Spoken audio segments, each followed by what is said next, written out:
자, 여기까지 적으실 거 적으셨나요? 자, 다음 진도 나가도 될까요? 네. 자, 이렇게 적었어요. 이렇게 해놓고, 자, 이제 제일 먼저 할 일은, 우리 이거부터 해볼까요? 사주를 딱 보면, 목화 토금수부터 한번 적어볼게요. 아, 저쪽에 적어야 제가 쓰기가 좋은데, 카메라에 나올지 모르겠다. 여기 카메라에 혹시 나와요? 이쪽 칠판? 네. 나와요? 일단 얘를 조금만 치우고. 자, 그럼 저 같은 경우 이렇게 해요. 첫 번째, 여러분도 이렇게 합시다. 목화 토금수를 항상 딱 명조 봤다 하면 또 목화 토금수 일단 적으세요. 그리고 이제 그럼 뭔가 할 일이 생기잖아요. 그죠? 멍청하게 보고 목화 토금수부터 하라 했다. 딱 적고 이거의 개수부터 일단 할게요. 자, 목이 몇 개죠? 네, 1개. 화는요? 2개. 토가 3개인가요? 금이 1개, 수가 1개. 오? 일단 오행 다 갖췄네요. 그리고 자, 두 번째 할 일. 제일 중요한 일간을 찾읍시다. 주인공을. 토죠. 그래서 이제 신강신약도 찾아볼 거예요. 그리고 그러면 내 일간을 정하면 바로 그 전께 인성이죠.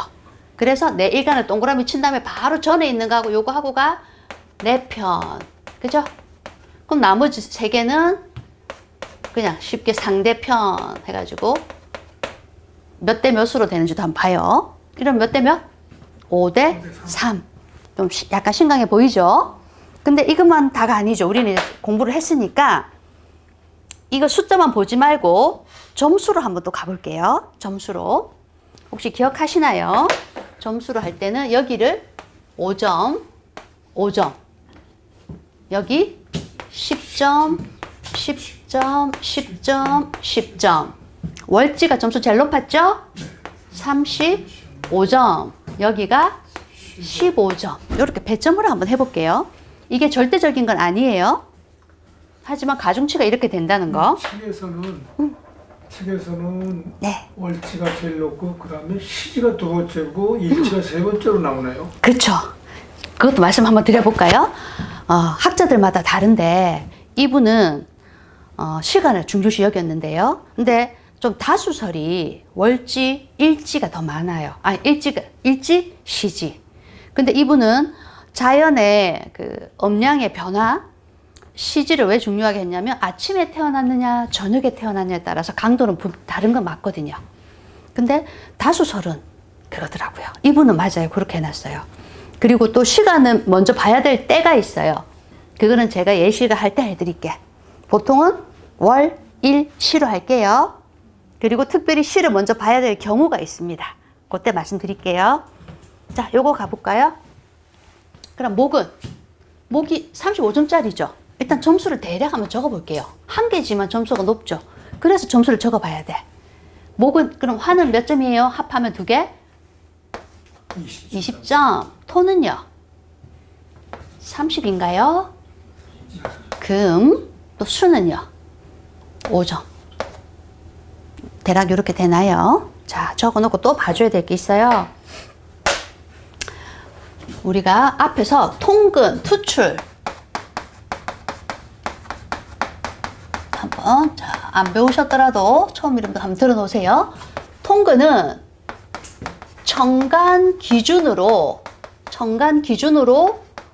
지장 간에 같은 오행이 있을 때 통근했다는 말을 씁니다. 거꾸로 투출은 지장간에 있는 글자가 지지의 글자도 되고 지장간에 있는 글자가 천간에 똑같은 글자 오행이 있을 때를 투출했다고 해요. 결국 우리가 잘 아는 말로 엎어치나 매치나 같다라는 얘기 있죠. 같은 뜻이에요. 즉 천간에 있는 글자와 지지에 있는 글자가 서로 오행이 같은 글자가 있으면은 이 글자의 파워가 커진다. 그래서 이걸 보는 거예요. 지금 우리 이 점수는 즉 통근 투출을 안 본 점수죠. 그래서 통근 투출도 한번 넣어 봐야 된다는 거예요. 자, 목 한번 볼까요? 묘죠. 위에 뜬 게 있나요? 없습니다.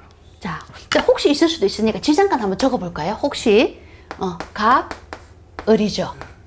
확실히 없네요, 그죠? 헷갈 보고 바로 이제 나오시는 분도 계신데 혹시 바로 안 보이시면 지장간 적어보세요. 투출 안 됐으니까 여기서 플러스 마이너스 알파 뭐 할 게 없네. 이거 볼까요? 화는요. 얘하고 얘하고 어때요?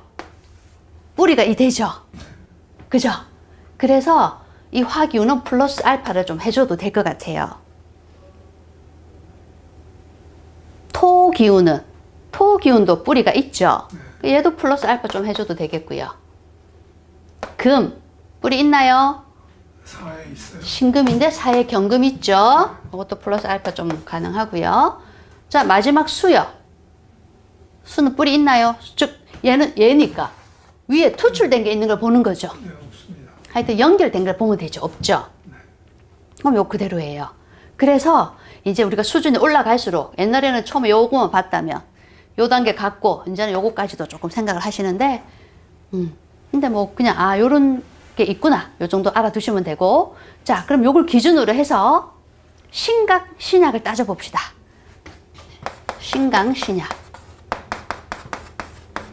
신강 신약을 기준하는 이유는 다른 거를 볼 때 얘가 많이 참고가 되기 때문에요. 그렇다고 해서 신강이라서 잘 살고 신약이라서 못 살고 이건 아니에요. 즉 요 원국을 판단하기 위해서는 신강 신약을 먼저 알면 좀 더 쉽게 보이거든요. 자, 신강 같아요? 신약 같아요? 신강. 점수로 일단 보면 좀 비슷하죠? 어때요? 내 세력이 토잖아.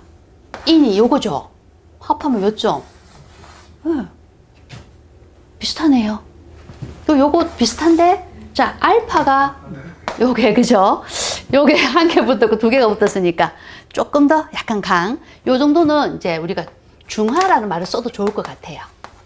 그러니까 우리가 수학적으로 50점이 중하잖아. 하지만 요거보다 좀 높은 한 60점, 약간 낮은 40점도 중하 정도로 봐줄 수 있어요.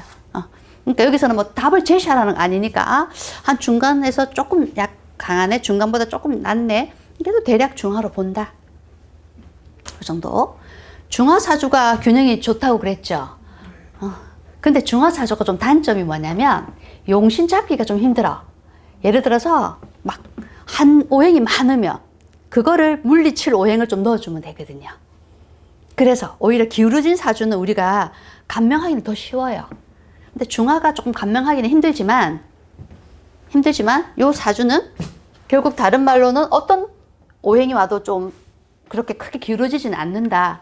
하지만 우리는 이제 용신을 배운 고급 입장이잖아요. 용신 배웠으면 명리 고급 공부를 하신 거예요. 그걸 끌어서 쓸 거예요.